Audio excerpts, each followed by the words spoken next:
Hi mga mare, hi mga kumare, welcome back to my YouTube channel, Teacher Jonah Vlog.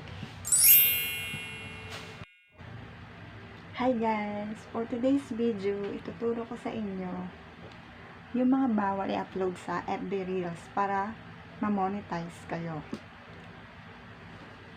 Una guys, yung mga picture, mga photos, bawal i-upload yun guys. Tapos, gagawin mo siyang mga video. Number 2, kumuha ng mga video galing sa ibang tao. Galing sa mga sikat na vloggers. Yan. Isa yun guys, isa yun sa mga bawal kasi pwede kayong magkaroon ng copyright claim or unoriginal content. Number 3. Ang number 3 guys, gumawa ng video gamit ang mga pictures, tapos nag-video ka lang, gumawa ka lang ng mga video na nilagyan mo lang ng mga text, sticker, tapos mga quotes, gano'n. Tapos walang voice over.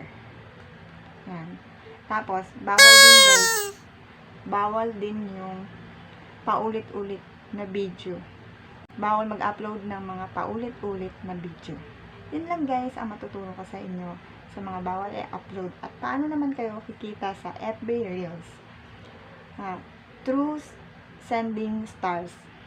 Doon may mga mag-open na stars. At through ad. Yung mga advertise. Kapag may advertise na kayo guys, sa FB Reels nyo, doon kumikita kapag kiniklik nyo yun at may lumalabas na mga ads. Yun lang guys. Thank you.